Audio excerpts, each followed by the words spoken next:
Hello everyone and welcome to this short discussion with Dr. Luke Munn, Research Fellow in Digital Cultures and Societies at the University of Queensland, about his latest book, Technical Territories.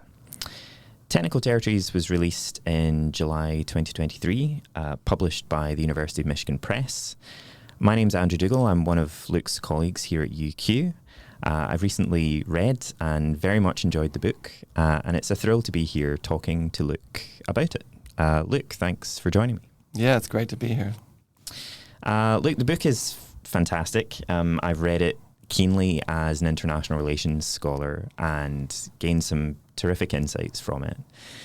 For those who haven't read it yet, what you do in the book is to examine how information infrastructures, signals and circuits, undersea cables, data centers, and so on, destabilize our default conception of territory.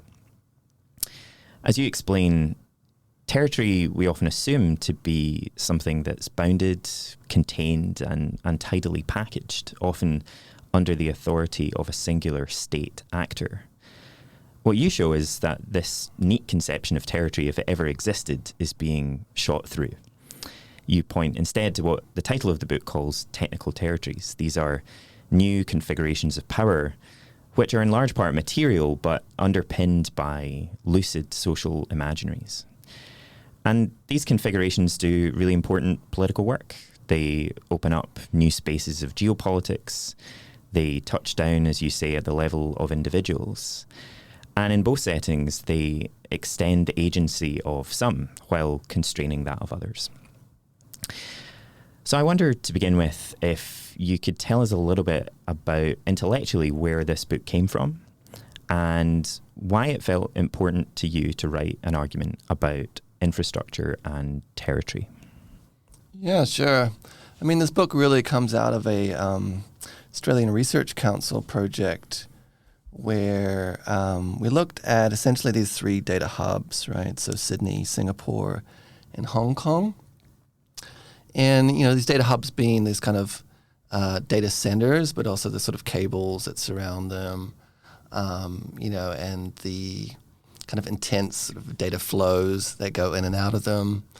And trying to think, about why these sites are so important, and how they work, first of all. So sort of a mapping exercise about, what data was going where and who was financing these things and what companies were in these locations and why they were here in the first place, right?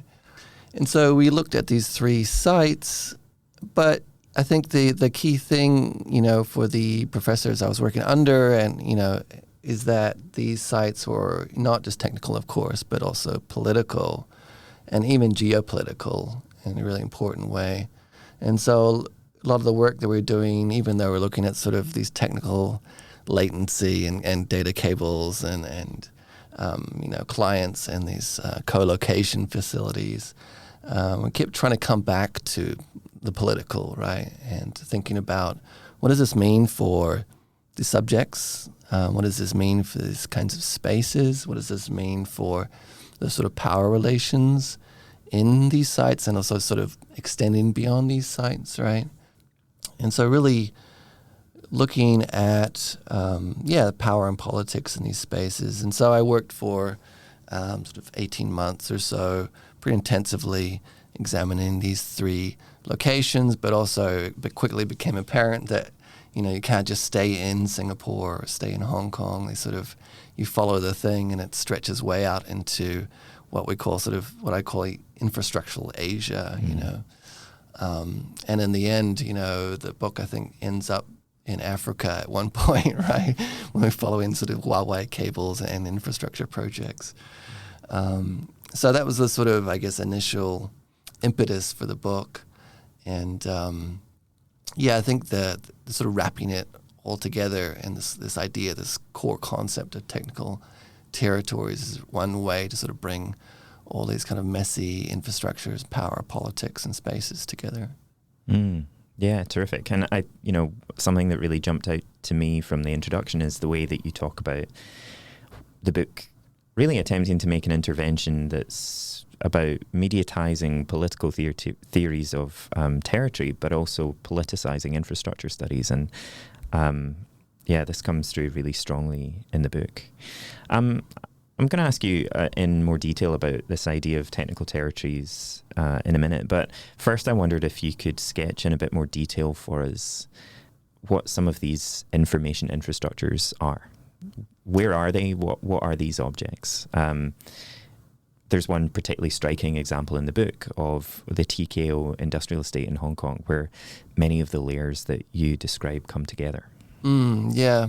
So the TKO is the Siung Kwan O industrial estate in Hong Kong. And it was really being incentivized for quite a while as a sort of place where data center companies could get, this land, which is, very valuable in Hong Kong, and have this very close access to undersea cables, right? So they all come up at this point, which means you have this very sort of low latency, high volume data connection. So essentially you have these sort of layers of different infrastructures, right? You have the undersea cables maybe as a kind of one layer. And these cables, of course, stretch across to places like Singapore, but also to the United States, to Australia, and so on, and provide a kind of a high-speed connectivity between the sort of business sites, right? So connecting into circuits of capital. And then you have the data centers themselves, and these are sort of massive co-location facilities. Often a few different cloud providers will be housed within one of these facilities. Data center, of course, being the sort of racks of processors and hard drives. It allows you to do things like, store videos, store images, stream media, but increasingly also used for processor-intensive applications like AI, right? So machine learning, of course, takes huge amounts of processing speed. And so you have sort of custom racks, custom hardware used for these applications. And Hong Kong is really seen as really strategic site for these data hubs because it's sort of both in and outside China, right? It's quite a unique location, which is a sort of bridge into China for Western companies and a bridge out of China for Chinese companies. And so you have some sort of loosening of sort of restrictions, regulation, and a special kind of jurisdiction there. But that allows then companies to be housed in these facilities and then to start offering their products and services to Western consumers, for example, or other way around, where Western provides a kind of a foothold or entry point into the Chinese market for Western companies. And so this sort of like hybrid spaces, right, which functions as a sort of bridge between these two really important kind of territories in their own sense. And one of the interesting points you make in the book is really about the banality of a lot of these technical objects, these infrastructures. But you go to great lengths to show that they are very much political. How can we begin to think about some of the politics of these infrastructures, and perhaps especially their territorial politics? Yeah, that's right. I think a lot of these infrastructures are kind of hiding in plain sight, right? They're things that are often, buried physically. They're away from view, or data centers themselves, right, have no windows, often nondescript sort of beige buildings that are very boring. So they're there, but they're so, banal, boring that we sort of overlook them. And in that sense, they sort of function very well as a form of power that operates in the background. But as I sort of stress repeatedly in the book, they do have these political power. They offer advantages to some companies and not to others. They offer a certain set of advantages to states over other states, right? Being able to control the flow of data or having ownership over a cable, or having sort of housing your own data center allows you to do things that others can't do, right? And I talk about this idea then of power that's not really rhetorical or spectacular in any way, but it's kind of operational, right? It's sort of procedural. It sort of operates silently in the background, ticking away quietly. And in that sense, I think it's actually a very powerful form of power or territory, right? That doesn't draw attention to itself, but that sort of establishes the foundation for these kinds of advantages, especially advantages, I think, as we move to a society where data becomes really important, right? Data mediates our everyday life. We put more and more intimate, personal data into these infrastructures. Capital and work, labor, all happens through platforms. And so the organizations, the states, the companies that can control that flow of data, that can shape it in really important ways, also have a pretty big advantage in many senses. And one of the things that really struck me in chapter 3 of the book is where you take this deep dive into the phenomenon of what you call data extradition. And something that comes out of this, I think, is the way that you're able to show us that it is partly about contestation between states, but other kinds of actors too, right? Powerful technology corporations become involved in this process as well. I wonder, could you say a little bit more about that, that process and why that was a useful way to cut into this for you? Yeah, that chapter draws upon the protests like a couple of years ago in Hong Kong, which were revolved around extradition. So Hong Kongers were very apprehensive because China introduced this law that essentially said that they could be extradited to mainland China if they're accused of a crime. And of course, they're really understandably concerned about that. And took to the streets, right, and hundreds and thousands of people protesting in a really amazing kind of form of resistance. But there was another layer in these protests, I think, and of course bodies were really central to that, but this additional layer of biometric data, right, where protesters were really concerned about their face and about their facial information being captured by cameras, by these technical infrastructures, and that data then being sent across to mainland China where it could be centralized, right? So I talk about data extradition also as this kind of concern, and I tell this sort of notional story of this protester whose mask slips down, the cameras capture that sort of unique configuration of nose, eyes, mouth. And then, of course, that image by itself on a camera is kind of benign, right, in many ways. But as soon as you link it up with other images in a data center, right, and then you transfer it through a cable to Beijing, it could take, just a few hundred milliseconds even to do this. As soon as you do this and start to link it up with other data, other metadata, lists of dissidents, right, it becomes weaponized in this whole new way. And so in that sense, right, what you can do with data becomes quite different as you move data across borders, across state lines, and so on. And part of that, of course, is that you then can draw on the expertise of different companies, right? So, of course, it's the Chinese state in some ways, but also we have these large facial recognition companies in China, which are very good at what they do.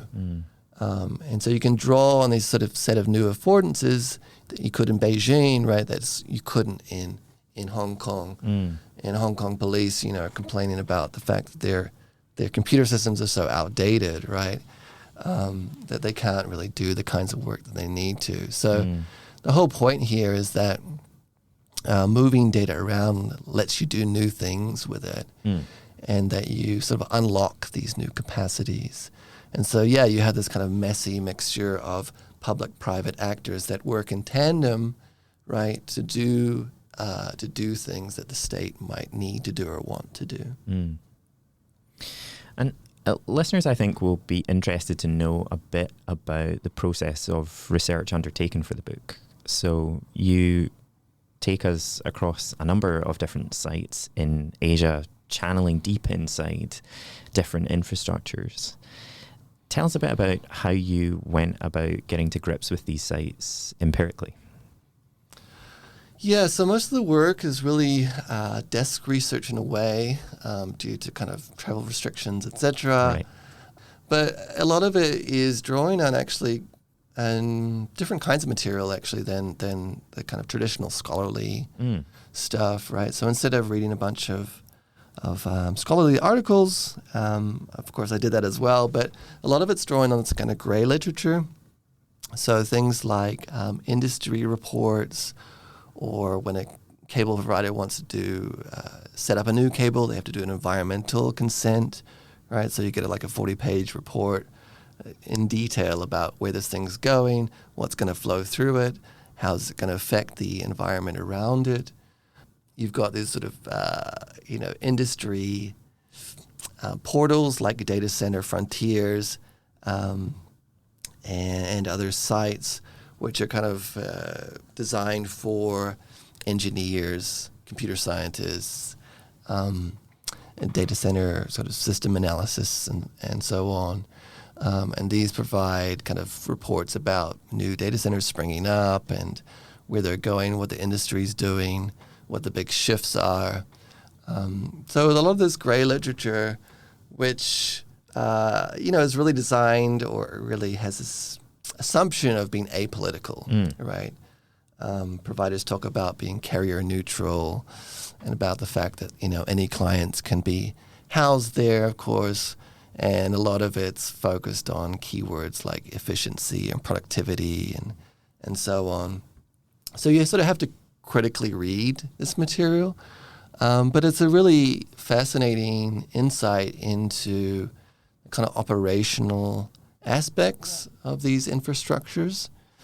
And then a lot of the work then becomes about, repoliticizing it in a way, right? Reading it back through,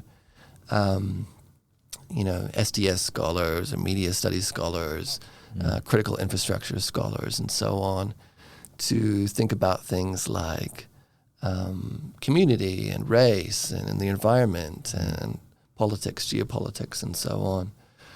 So that to me was really interesting, and that sort of deep dive into these gray literature was really fascinating to me, and something I've sort of used in other research projects now.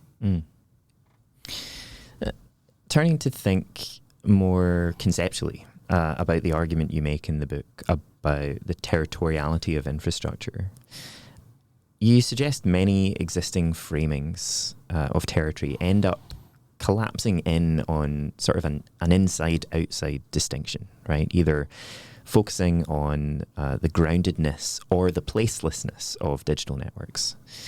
And you argue that it's both of these. Infrastructures draw on the territorial specificity of their location, but also extend territory beyond it. So I want to ask, in light of this, how would you encourage us to think differently about the idea of territory? Yeah, that's the distinction, right? And I think in some ways it parallels a little bit to the broader framing of the internet, in a sense where they had this sort of global, right? Early days of the internet, we had this kind of global cyberspace view, right? Where it's an entire new world, a new territory of its own that's not tied to the state, has its own jurisdiction, and so on. And so you see that again more recently, I think, in the notion of the cloud itself, right? This very ethereal thing that's somewhere out there for users. You shouldn't care about where your data's stored. It's just out there. And of course, that works very well in many ways for the tech industry. It's kind of placelessness. So that's one view. And then the opposite, I think, we start to see, I think, more recently, is this highly sited view, right, where it's coming back to the borders and the state and We have things like these cross-border data laws, right, which require then data to be stored within the kind of confines of the classic state boundaries.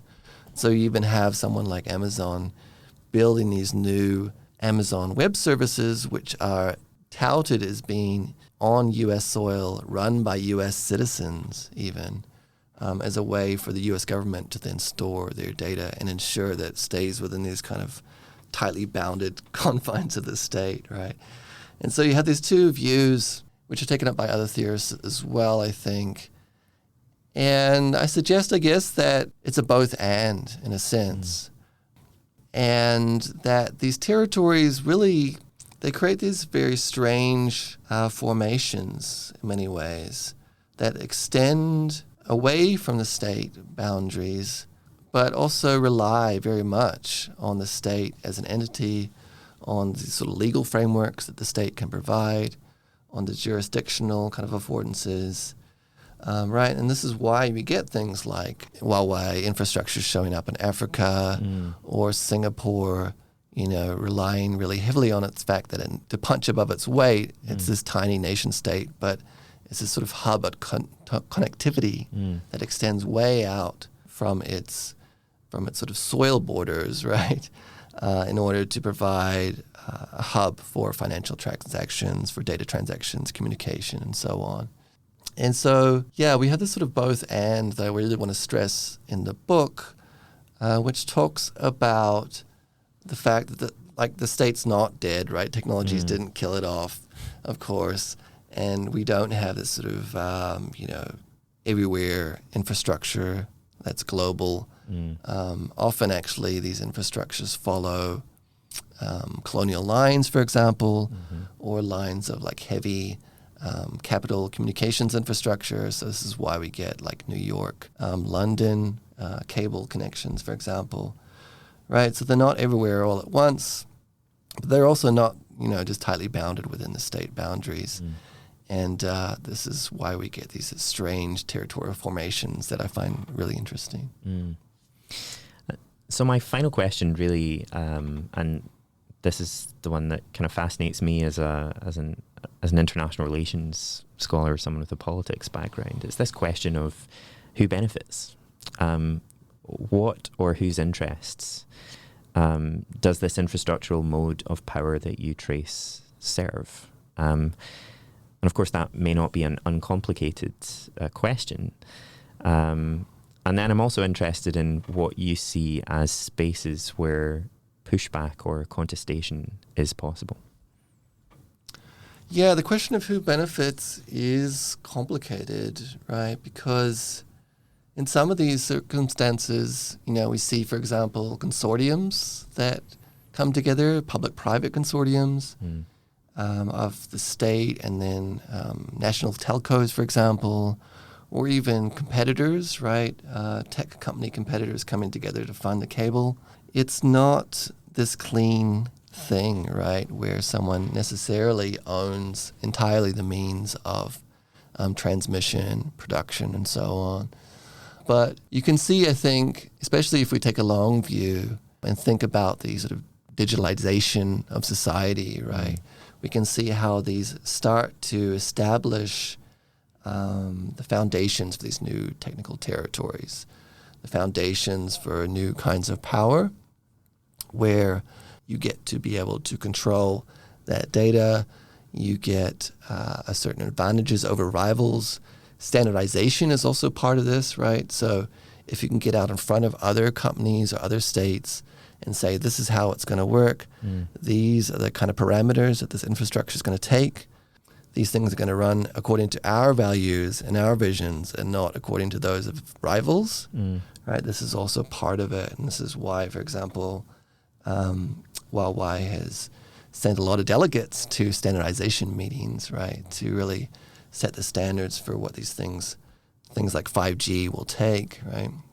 And so, yeah, what we see then is sort of setting out of the foundations of these infrastructures that will then allow these companies and these states to start shaping shaping the landscape in pretty powerful ways, right? And so we see things like the AI arms race, right, where it's labeled as sort of Beijing versus Washington, and the state that can establish the infrastructure, that can get the human resources, will basically win, right, in terms of having the most innovations, having these new technologies that can unlock new modes of productivity and GDP and so on, right?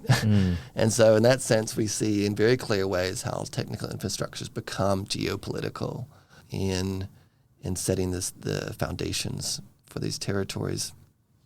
And then I guess your second question around modes of resistance. In some of the chapters in the book, right, we talk about, I sort of draw on these community city council meetings where we have people who stand up and talk about, contest this data center being built there. And they say, actually, we want a community center built there, right?